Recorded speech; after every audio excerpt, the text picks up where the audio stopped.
Subscribe now and press the bell icon.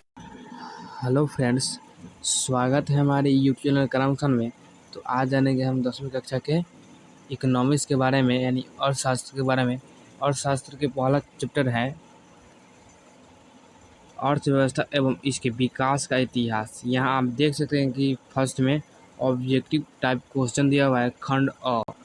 यहाँ भी आप देख सकते हैं आगामी बोर्ड परीक्षा के लिए महत्वपूर्ण वस्तुनिष्ठ प्रश्न एवं उसके उत्तर। यहाँ प्रश्न उत्तर दिया है, यानी ऑब्जेक्टिव टाइप क्वेश्चन है यहाँ।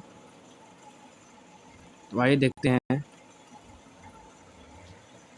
यहाँ आप देख सकते हैं कि अर्थव्यवस्था एवं इसके विकास का इतिहास, यानी अर्थव्यवस्था एवं इसके विकास का इतिहास हमें पढ़ना है आज। पहला ऑब्जेक्टिव है बिहार में किसका प्रधानता है, यानी बिहार में किस चीज़ की प्रधानता है। आंसर में दिया हुआ है कृषि की। आंसर में कृषि की दिया है, यानी बिहार कृषि प्रधान राज्य है। बिहार में अधिक खेती होती है, कृषि की बढ़ोतरी होती है। इसके आगे का है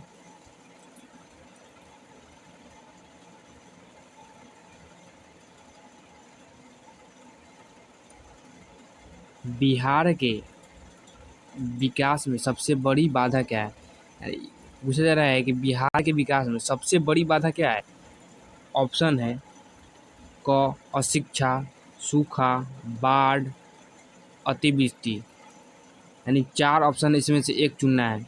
बिहार में विकास में सबसे बड़ी बाधा है, इसमें आंसर दिया हुआ है बाढ़। यानी बिहार में जो विकास की बाधा है वो सबसे बड़ी बाधा है बाढ़। बाढ़ है के कारण ही बिहार की विकास में नहीं हो पाती है। इसके आगे का क्वेश्चन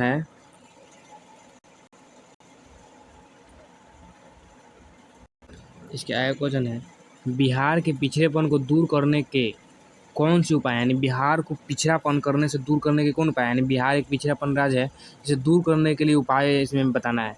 पहला है जनसंख्या, दूसरा है कृषि का तेजी से विकास, और तीसरा है उद्योगों का विकास, या इनमें सभी। यानी बिहार को पिछड़ेपन को दूर करने के लिए इनमें सभी ज़रूरत चीज़ है।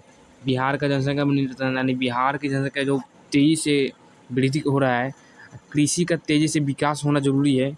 उद्योग का विकास, यानी बिहार में उतना उद्योग नहीं है जितना अन्य राज्य में। बिहार के अलावा बिहार में उद्योग होने के कारण ये पिछड़ापन दूर हो सकता है।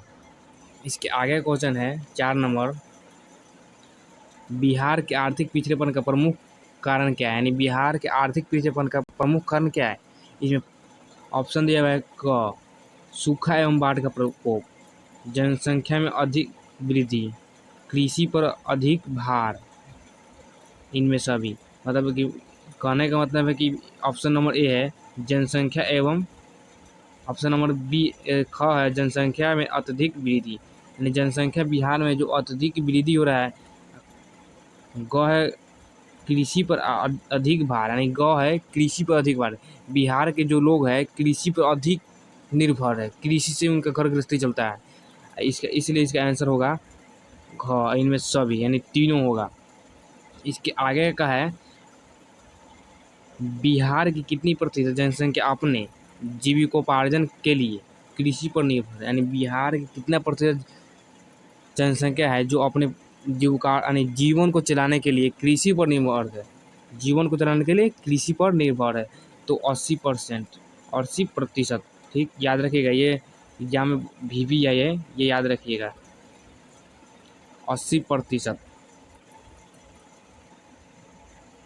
इसके आगे है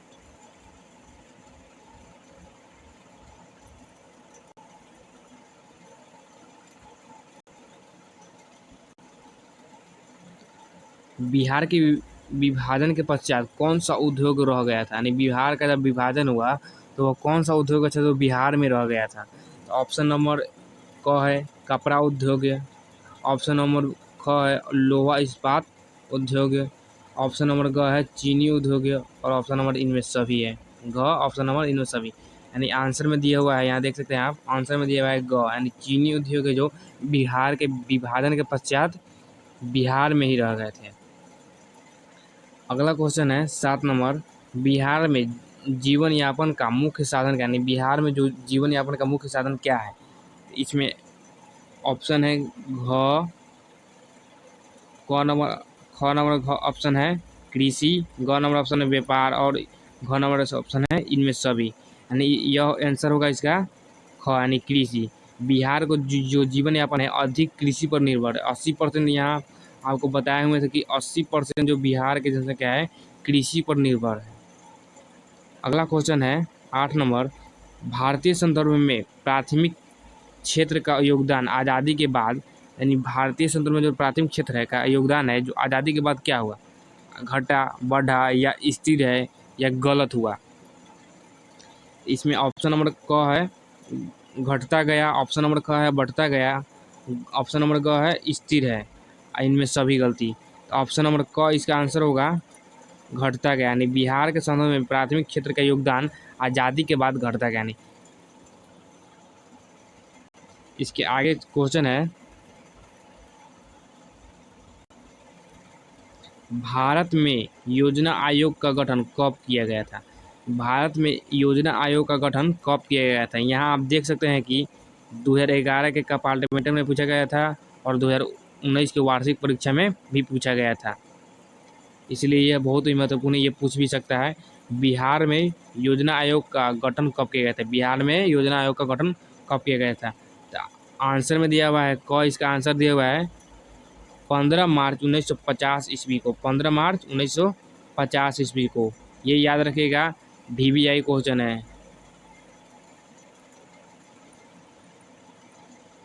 क्वेश्चन नंबर 10 है भारत के पड़ोसी देशों में किस देश की प्रति व्यक्ति आय सबसे अधिक है। भारत के जो पड़ोसी देश है वो कौन सा देश है जिसके प्रति व्यक्ति आय सबसे अधिक है। भारत के पड़ोसी देश है जो वह कौन सा देश जो जिसकी प्रति व्यक्ति आय सबसे अधिक है। सबसे अधिक प्रति व्यक्ति आय श्रीलंका का है, सबसे बेसी श्रीलंका का है। आगे का क्वेश्चन है 11 नंबर, भारत की प्रथम पंचवर्षीय योजना का कार्यकाल क्या था। भारत का प्रथम पंचवर्षीय योजना का कार्यकाल क्या था। भारत में जब चुनाव हुआ तो प्रत्येक चुनाव होता है 5 साल का, तो 5 साल का जब चुनाव हुआ तो वो कौन सा वर्ष था, पंचवर्षीय वर्ष था जो फर्स्ट बार में यानी पहला बार 5 वर्ष तक रहा गया था। क नंबर आंसर है इसका 1951 से 56, यानी 1951 से 1956 तक पंचवर्षीय योजना का कार्यकाल था। इसके आगे क्वेश्चन है 12 नंबर, भारत में प्रथम पंचवर्षीय योजना की शुरुआत कब हुई थी। भारत में प्रथम पंचवर्षीय योजना की शुरुआत कब हुई थी। यहाँ आप देख सकते हैं कि यहाँ बताए थे भारत की प्रथम पंचवर्षीय योजना का कार्यकाल क्या था, यानी प्रथम पंचवर्षीय यानी शुरू में जो था 1951 था। इसका भी आंसर ख होगा 1951 ईस्वी में।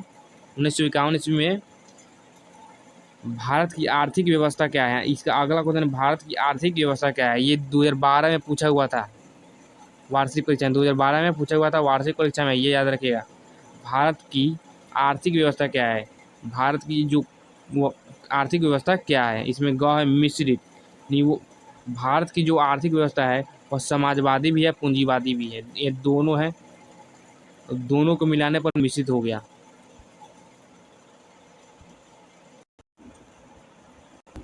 इसके आगे 14 नंबर, भारत में नीति आयोग की स्थापना कब हुई थी। भारत में नीति आयोग की स्थापना कब हुई थी। इसमें बताना है कि भारत में नीति आयोग की स्थापना कब हुई थी। भारत में नीति आयोग की स्थापना 2015 ईस्वी में हुई थी। 2015 ईस्वी में हुई थी। भारत में नीति आयोग की स्थापना 2015 में हुई थी, याद रखिएगा। 15 नंबर क्वेश्चन है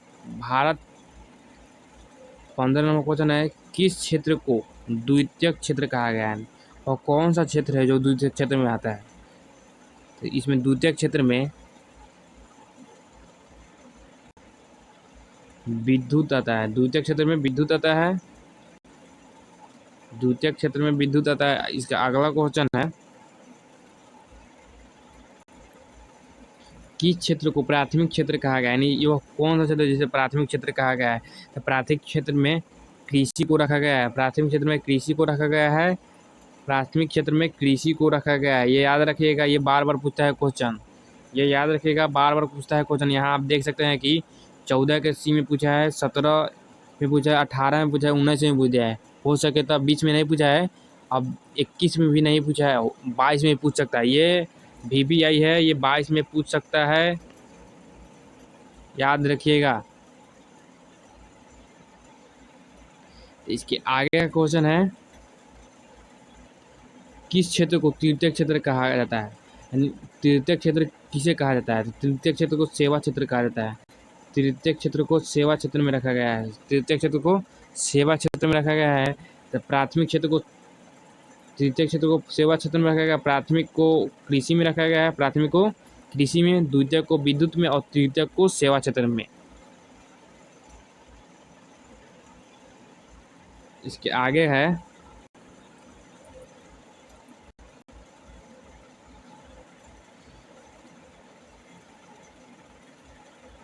किस अर्थव्यवस्था में उत्पादन के साधनों पर, किस अर्थव्यवस्था में उत्पादन के साधनों पर व्यक्ति या निजी संस्था का अधिकार होता है? वह कौन सा अर्थव्यवस्था उत्पादन के साधनों पर किसी व्यक्ति या निजी संस्था का अधिकार होता है? तो इसमें आंसर होगा इसका पूंजीवादी साधन है, जिसमें व्यक्ति या निजी संस्था का अधिकार होता है। इसके अगला क्वेश्चन है,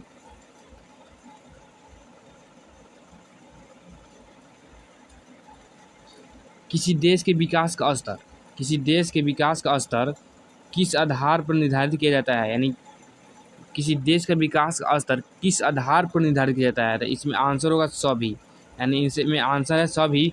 तो वो होगा, कौन नंबर है? स्वास्थ्य की स्थिति, प्रति व्यक्ति आय, साक्षरता दर, यानी तीनों होगा इसमें। इसके 20 नंबर क्वेश्चन है, योजना आयोग को भंग कर कौन सा आयोग बना? यानी वो योजना आयोग को भंग कर कौन सा आयोग बना? तो इसमें नाम बताना है, नीति आयोग। नीति आयोग को बनाया गया योजना आयोग को भंग करके। इसके आगे क्वेश्चन है, योजना आयोग के अध्यक्ष होते हैं, यानी योजना आयोग के अध्यक्ष कौन होते हैं? तो योजना आयोग के अध्यक्ष प्रधानमंत्री होते हैं, जो योजना बनाते हैं। योजना आयोग के अध्यक्ष प्रधानमंत्री होते हैं। ये याद रखिएगा, ये BM है, ये याद रखिएगा BM है। 22 नंबर क्वेश्चन है, योजना आयोग के सदस्यों की संख्या होती है, यानी योजना आयोग में सदस्यों की संख्या कितनी होती है? योजना आयोग में सदस्यों की संख्या कितनी होती है? योजना आयोग में सदस्यों की संख्या 8 होती है। योजना आयोग में सदस्यों की संख्या 8 होती है, ये याद रखिएगा। योजना आयोग में सदस्यों की संख्या 8। आर्थिक क्रियाओं का उद्देश्य क्या होता है? आर्थिक क्रियाओं का उद्देश्य क्या होता है? जीविकोपार्जन, यानी जीवन को पालना। आर्थिक उद्देश्य क्या होता है? जीवन को पालना, यानी जीविकोपार्जन मतलब जीवन को पालना। आर्थिक विकास का गैर आर्थिक कारक कौन है? यानी आर्थिक विकास का गैर आर्थिक कारक कौन है? तकनीकी विकास। तकनीकी विकास है जो गैर आर्थिक कारक है। 25 नंबर है, आर्थिक विकास एवं मौद्रिक विकास एक दूसरे के, यानी आर्थिक विकास एवं मौद्रिक विकास एक दूसरे के क्या है? एक दूसरे के क्या है, ये जानना पड़ेगा। आर्थिक विकास एवं मौद्रिक विकास एक दूसरे के पूरक है, यानी आर्थिक विकास है और मौद्रिक विकास एक दूसरे के समान है, यानी पूरक मतलब समानता है। 26 नंबर क्वेश्चन है, अर्थव्यवस्था होती है, अर्थव्यवस्था क्या होती है? एक प्रकार की, दो प्रकार की, 3 प्रकार की, यानी अर्थव्यवस्था है वो कितने प्रकार की होती है? या 3 प्रकार की होती है। अर्थव्यवस्था 3 प्रकार की होती है, याद रखिएगा। अगला है, अर्थव्यवस्था के मुख्यतः कितने प्रकार होते हैं? यानी अर्थव्यवस्था के मुख्यतः कितने प्रकार होते हैं? इसमें भी 3 होगा। यही क्वेश्चन है जो दोनों एक ही क्वेश्चन है, जिसे घुमा कर थोड़ा पूछेगा। अर्थव्यवस्था होती है 3 प्रकार की, अर्थव्यवस्था का मुख्यतः कितने प्रकार होते हैं? 3 प्रकार की, ये भी होगा। 28 नंबर क्वेश्चन है, 28 नंबर क्वेश्चन है, नरेगा के अंतर्गत ग्रामीण मजदूरों को साल में, यानी नरेगा के अंतर्गत ग्रामीण मजदूरों को साल में कम से कम कितने दिनों के लिए रोजगार देने की व्यवस्था है? नरेगा के अंतर्गत ग्रामीण मजदूरों को साल में कितने दिनों तक यानी कम से कम कितने दिनों तक रोजगार देने की आवश्यकता है? तो साल में कम से कम 200 दिनों के लिए रोजगार देने की आवश्यकता है। साल में कम से कम 200 दिनों के लिए रोजगार देने की आवश्यकता है। Subscribe now and press the bell icon.